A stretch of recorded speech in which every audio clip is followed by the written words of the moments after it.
Hello, good morning, good afternoon, good evening, wherever you are. Welcome to another episode on Talk Architecture Podcast with your host, Naziati Muhammad Yaqub.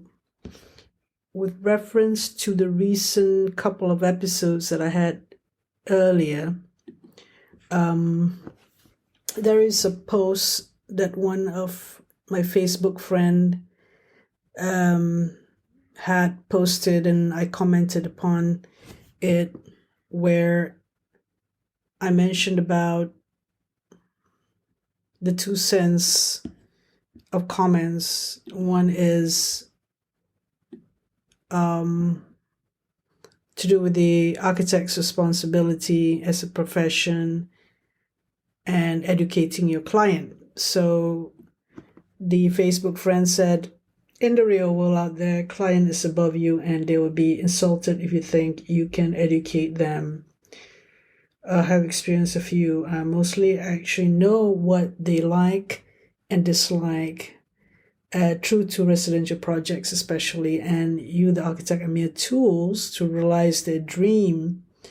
Well, some are unsure of their form, space, and image of the project, mostly commercial projects, but you can and should educate them on the best possible solution you think fit the requirements. In summary, nothing is clear-cut in the business of architecture, and I mentioned this.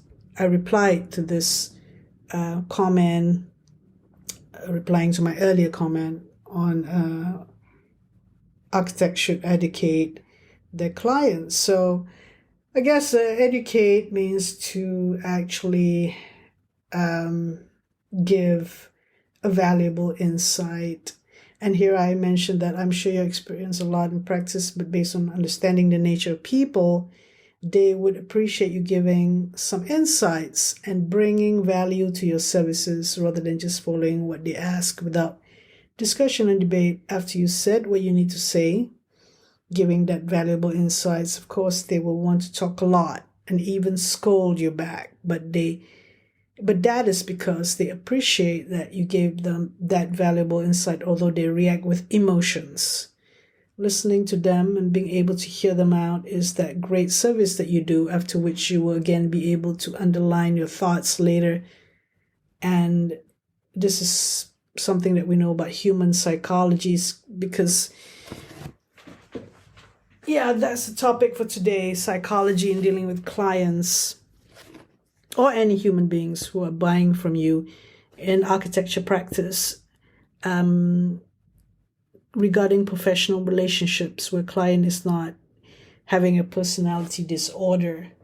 So I know they're very, very difficult clients, and let's say there are 1% of them, but the rest are people who appreciate the value that you give to your service.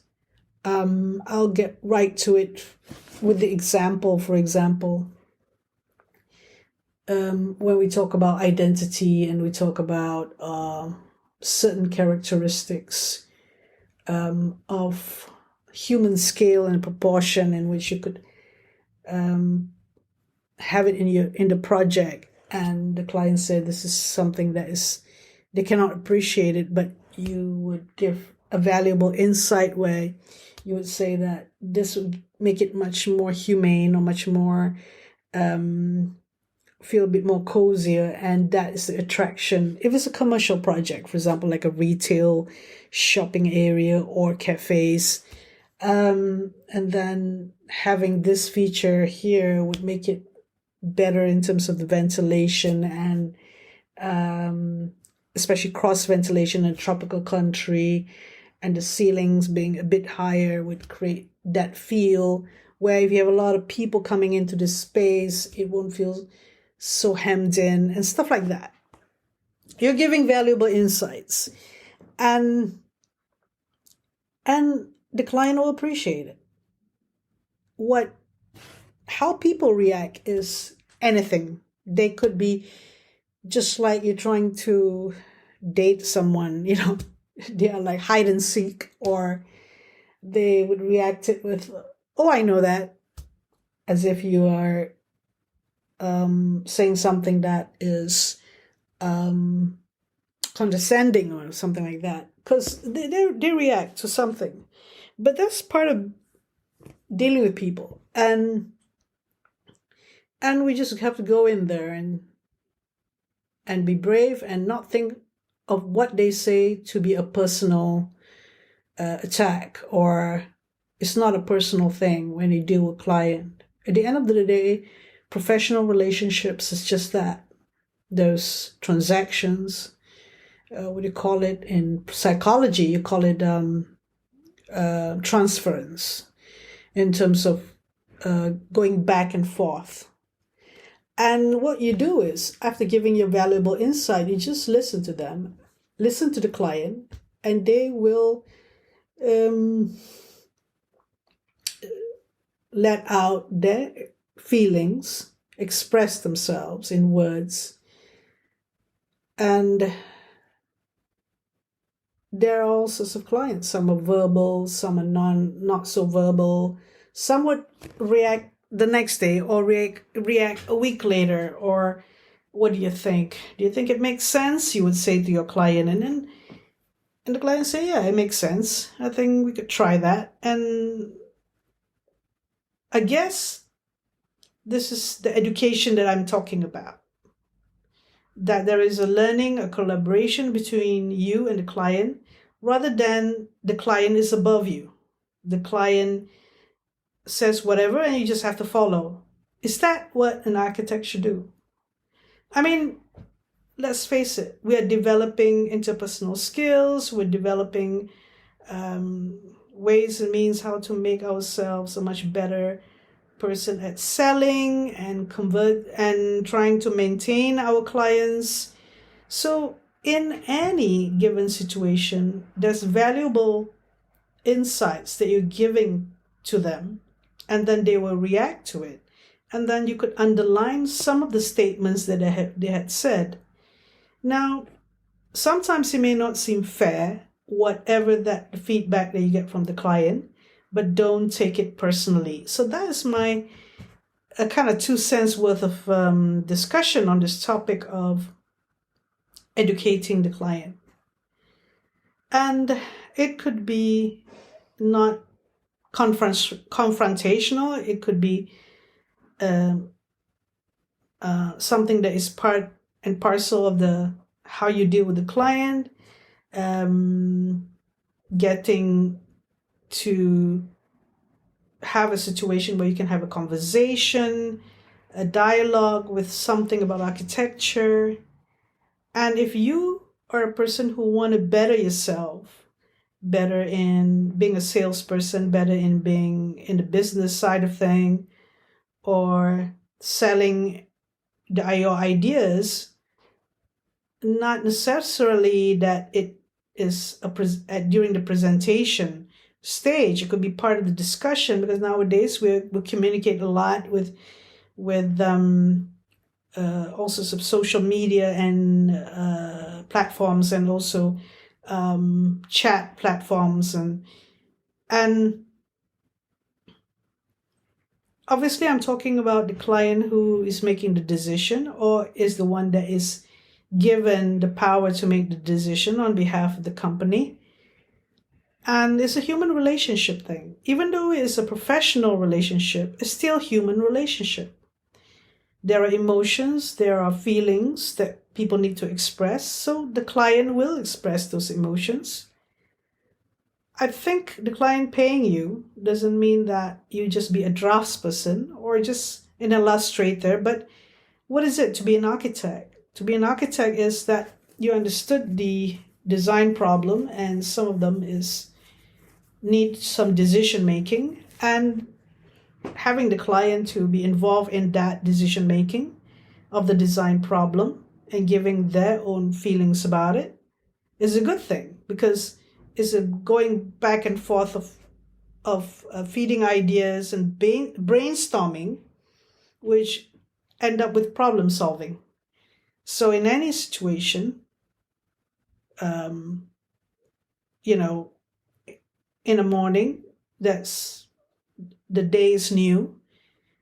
People would start the day off right with having a good conversation.